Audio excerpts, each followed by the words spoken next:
A truck fatally hit two boys on the highway, but a girl made a split-second choice before impact. For a young child, there are few things more dangerous than crossing a busy road alone. This became tragically apparent in Rochester, Indiana, when 6-year-old twins Xzavier and Mason Ingle were killed by a truck on their way to the school bus. However, before the vehicle hit them, their older sister made a split-second decision. Residents of Rochester, Michael and Brittany Stahl, were the proud parents of two young daughters named Selena and Olivia. Following their divorce, though, Brittany went on to have twins with her new partner, Shane Ingle, naming the boys Xzavier and Mason. Brittany and Shane are residents of the local Miser mobile home site, living there with the 4 children. The quartet were students at Mentone Elementary School, and the bus picked them up on State Route 25. However, the kids needed to cross the busy highway to reach the vehicle every day. On the morning of October 30th, 2018, though, everything changed. 9-year-old Olivia and her 2 younger brothers prepared to head off for the school bus. Their sister Selena, however, stayed at home ahead of the trip to the doctors. With that in mind, the trio crossed the road as per normal, looking forward to their day at school. However, as they walked toward the bus, a Toyota pickup truck ran them down, with the driver failing to stop in time. Tragically, Olivia, Xzavier, and Mason were all killed in the collision, while another child, Maverick Lowe, was left seriously injured. Following the crash, though, the children's uncle, Elgin Ingle, made a heartbreaking observation. Olivia held their hands on the walk to the school bus and onto the bus every day, he told local station WRTV News in October 2018. She was holding their hands when they were hit, and it looks like she tried to shield them. Olivia had a split second to think of what to do, Elgin added. She chose to shield her brothers with that split second. On that note, he then turned his attention to Shane, who was still home at the time of the accident. The father eventually identified his children to police officers and running to the scene. Shane didn't lose one kid, Elgin told ABC News. He lost all his kids. How do you tell your little brother it'll get better? You can't. My brother, the most loving man in the world and the best father I've ever known, now is a father to no one. As the police began their investigation into the incident, Elgin had some kind words for his niece and nephews. Once you got past the shyness, the 2 boys were a life spark, he recalled to WRTV. They were nonstop, happy, go-fast, jumpy boys. They were American boys, how they were supposed to be raised. Olivia, my niece, she was the kindest child you'll ever meet, Elgin continued. There's no stopping her.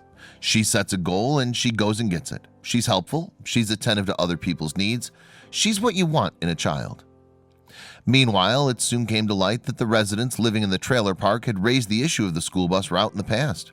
They had, in fact, sent a request to the local school corporation in an attempt to change the route so youngsters wouldn't have to cross that busy street. This has been an issue before, Elgin told ABC News. The parents have made comments to the school about this changing. There's plenty of room for the school bus to pull into the park and pick up these kids, but this school's been warned that this is an issue. Following the accident, though, the school corporation decided to act. Indeed, its superintendent, Blaine Conley, revealed that the school bus would now stop inside the trailer park as opposed to on State Route 25. However, that wasn't all, as Conley planned to assess the safety of the district's other bus stops as well. As for the crash, Tony Slocum, a sergeant with the Indiana State Police, released some more details to the press. The investigation has shown that a school bus was traveling northbound and stopped, put its stop arm up, and had all the emergency lighting on the bus activated, he said. The children then started to cross into the roadway and were struck by the southbound vehicle, Slocum added. The father had to come out and identify his children. It was excruciating. Later that day, authorities revealed the identity of the Toyota driver to the public. Her name was Alyssa Shepard. According to Shepard, she didn't realize that the lights ahead of her belonged to a school bus. By the time she did, though, Olivia, Xzavier, and Mason were already crossing the street. Unfortunately, she wasn't quick enough to stop the truck before the fatal collision.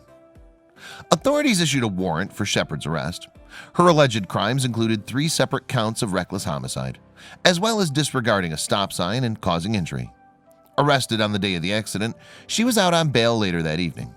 However, Elgin couldn't hide his anger when talking about the driver. You're supposed to get on your bus and be safe, Elgin told ABC News. What are you doing where you're not paying attention at that time in the morning? Despite that pain, though, the local community rallied around the family in the immediate aftermath of the tragedy. Indeed, later that day, a friend of the Ingles set up a GoFundMe page, hoping to help the family as best they could. Incredibly, the page has earned over $150,000 in donations so far from online users, just shy of the $200,000 target. As for Maverick, the fourth child caught up in the accident, he's still recovering in hospital from his injuries, while 11-year-old remains under doctor's care. Shepard's court hearing was scheduled for November 2018, where she'll answer the charges against her. Check out these other videos from Let Me Know. If you haven't made the move to subscribe to our channel, all you need to do is click on that red subscribe button. Thank you for watching.